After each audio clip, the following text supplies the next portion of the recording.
I, a 34-year-old male, just bought my first home, a cozy house that I busted my ass for. It's not huge or fancy, but it's mine. After years of living paycheck to paycheck and saving every penny, I finally have something to call my own. Honestly, I should be celebrating, but my parents are already trying to ruin it. To understand why this pisses me off so much, you need to know my history with them. Growing up, I wasn't just the black sheep, I was the family's personal punching bag, their built-in scapegoat for every problem under the sun. Kelly, my older sister, wasn't just the golden child. She was the crown jewel of the family. She could burn the house down, and my parents would probably hand her a marshmallow and blame me for not stopping her. It started small with stupid things that didn't make sense, but still felt unfair. For example, when Kelly decided to turn the living room walls into her personal art project with permanent markers, my mom walked in, saw the mess, and immediately turned to me. "What did you do?" she asked. Kelly, standing right there with a marker in her hand, chimed in. "It wasn't me. He told me to do it. Guess who got grounded for a month? Yep, me. I didn't even have a chance to defend myself before I was sent to my room. Dinner privileges revoked." Then there was the time Kelly borrowed my dad's credit card in high school and charged over $1,000 buying makeup, clothes, and a concert ticket to see some boy band. When the bill arrived, my dad lost it. He stormed into my room, waving the credit card statement in my face, yelling about how I was reckless and disrespectful. Kelly, of course, acted shocked and horrified. "I would never do something like that," she gasped, hand over her chest like she was on some bad soap opera. It wasn't until my dad got a call from the bank about the purchases being made at a Sephora 2 towns over while I was sitting in detention at school that he realized it wasn't me. But even then, instead of grounding Kelly or taking away her privileges, my mom said, "She's just going through a phase. You should have told us she was acting out sooner. Maybe then this wouldn't have happened." What? Like it was my job to babysit her and take the fall for her crimes? By the time I was 16, I knew better than to expect fairness, but the incident that broke me still came out of nowhere. My dad's car, a brand new luxury sedan, went missing from the driveway. Apparently, Kelly had taken it for a joyride with her friends and smashed it into a guardrail. The cops were involved and my parents were livid. Of course, Kelly told them I stole the car. She spun this whole story about how I took the keys, went out with some bad kids, and left it wrecked on purpose. I tried to tell them the truth, that I hadn't even touched the car, but they didn't believe me. My dad blew up, saying I was out of control and an embarrassment to the family. Without even giving me a chance to explain, they decided I was too much to handle and sent me to live with my grandma. This wasn't some temporary punishment or a chance to cool off. They permanently abandoned me. My dad literally said, "We can't have you here if you're going to destroy everything we've worked for." Worked for? I wasn't the one who wrecked the car, but Kelly. She got off with a slap on the wrist. By the time I was gone, my parents had bought her a car of her own. A freaking car. She cried about being traumatized by the accident, and they rewarded her with a brand new vehicle to help her rebuild her confidence. I never went back home after that. Grandma took me in and treated me better in 5 minutes than my parents had in 16 years. She didn't have much. She lived in a small house with creaky floors and old furniture, but she gave me a safe space where I didn't have to constantly watch my back. She believed me when I told her what really happened. She'd shake her head and mutter things like, "I don't know where your parents went wrong," but she never badmouthed them outright. That was just Grandma, too good for this world. Still, it stung. My own family had thrown me away. They didn't call, didn't visit, didn't even acknowledge my existence. Meanwhile, Kelly kept thriving. She got everything handed to her on a silver platter. My parents paid for her college tuition, even though she barely went to class. When she decided she didn't vibe with her major, they bankrolled a semester off so she could figure things out. She used the time to travel around Europe with her boyfriend, taking Instagram-worthy photos of gelato in Italy and sunsets in Greece, all while I was working 2 part-time jobs to help Grandma with groceries. Then there was the house. My parents bought Kelly a house after she barely graduated from college. A whole-ass house. When Grandma told me about it, I thought she was joking, but nope. Kelly had posted a tour of it online, showing off the granite countertops and walk-in closets. My mom even commented on the post, saying, "You deserve the best, sweetheart."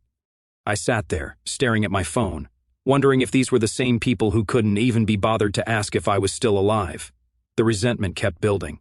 I wanted to confront them, to scream at them for abandoning me and treating me like garbage, but what would it change? They didn't care, they never had. So, I stayed with Grandma, worked hard, and focused on building a life for myself. Over time, I learned to block out the bitterness, at least most of it. Still, it was hard not to compare my life to Kelly's. While she was living rent-free in her parents' purchased house, I was scraping together savings to one day afford a place of my own. While she was jetting off on vacations, I was juggling work and community college, trying to carve out some semblance of a future. But the worst part? They acted like I didn't exist. Birthdays, holidays, milestones, radio silence. One Christmas, I caved and called my mom, hoping for some kind of reconciliation. She picked up but sounded annoyed, like I'd interrupted something important. "Oh, you're still at Grandma's," she said. "Well, Kelly's hosting Christmas this year, so we're busy. Maybe next time."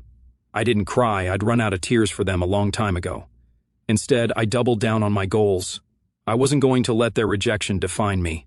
I worked harder, saved every penny, and slowly started to build a life I could be proud of. Fast forward to now. I recently bought my first house, a 3-bedroom home with a decent backyard. It's not about the size or status for me, it's about what it represents. Freedom, security, and finally having something that's truly mine. Or, more accurately, ours. See, this isn't just my house. My grandma, the one person who's always been in my corner, is on the deed with me.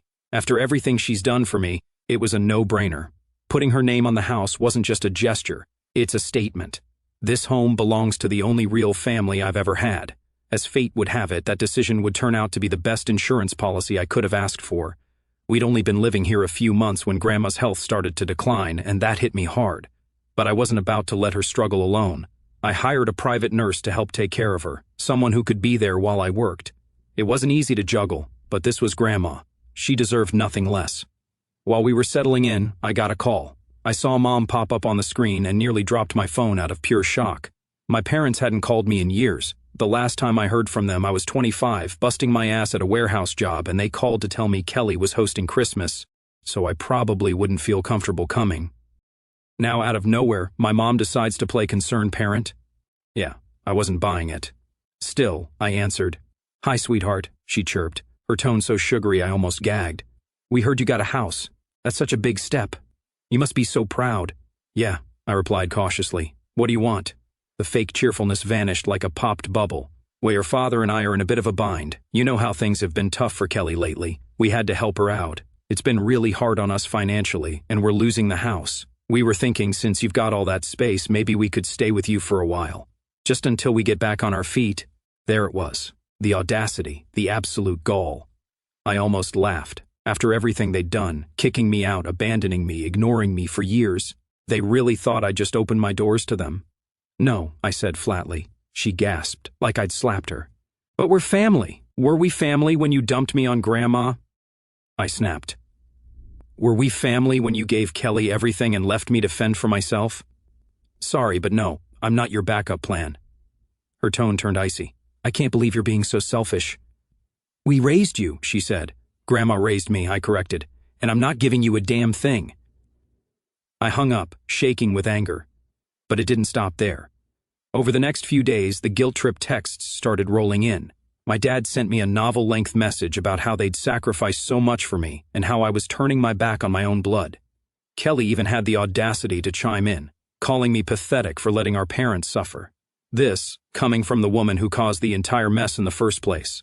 See, Kelly's house, the one my parents bought for her, got foreclosed because she maxed out her credit cards trying to live like some Instagram influencer. When that house of cards came crashing down, she ran crying to Mom and Dad, who drained their savings to bail her out. But it wasn't enough. Now they were broke, losing their own home, and Kelly was living with them again, still mooching off whatever scraps they had left. Meanwhile, Grandma and I were thriving. I got a better job soon after moving, which meant I could start putting money into upgrades for the house. Even with Grandma's nurse bills stacking up, we made it work. For the first time in my life, I felt like I was exactly where I was supposed to be. But of course, my parents couldn't let me have peace. They showed up at the house one afternoon, uninvited, banging on the door like they were the cops. When I opened it, my mom immediately tried to push her way inside. "We need to talk," she said, her voice sharp. "No, we don't," I replied, blocking the doorway. "Whatever you're here for, the answer is no." My dad stepped forward, looking angrier than I'd ever seen him. "We're your parents. We gave you everything, and this is how you repay us." "You gave me nothing," I said calmly. "Grandma gave me everything, and this house? It's mine and hers. You're not welcome here." My mom's voice hit a new pitch. "This house wouldn't exist without us. You wouldn't exist without us. You owe us." I laughed bitterly. Grandma finally had enough. She came to the door, frail but firm, her voice calm and unwavering. "This is our house," she said, her eyes narrowing at my parents. "If you don't leave, I'll call the police." That shut them up real quick. They stormed off, muttering under their breath about how I was ungrateful and selfish. A week later, I heard through mutual acquaintances that my parents were telling everyone I'd stolen the house from them. According to their version of events, they had helped me financially, and I had cut them out once I got the keys, which, of course, was complete and utter nonsense. Every dime that went into this house was mine, and the deed with Grandma's name on it proved it. Kelly was still mooching off them, still causing chaos. Apparently, she'd maxed out another credit card, this one co-signed by my dad, and now they were on the hook for even more debt.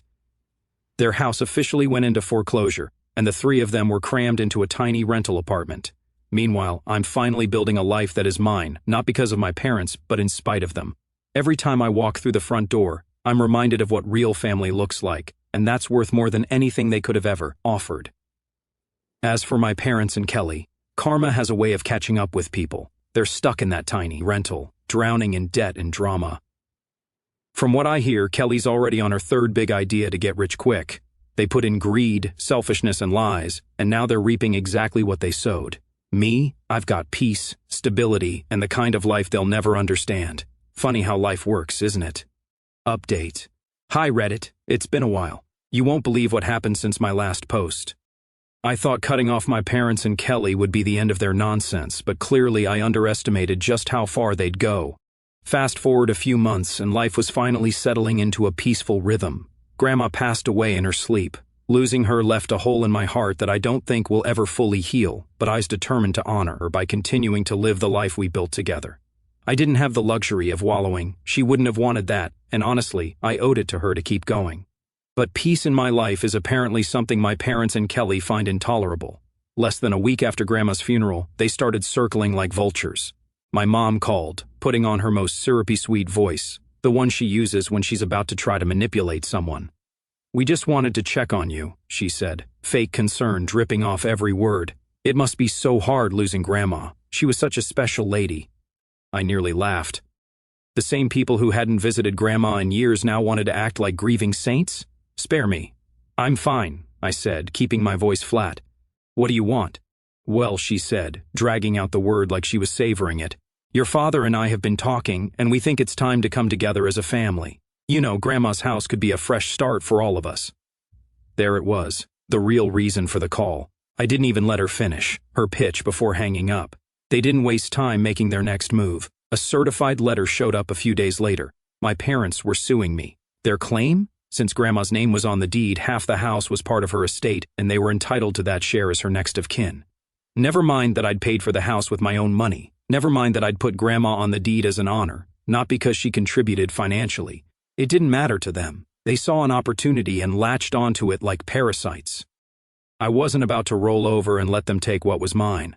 I called Alyssa, my lawyer.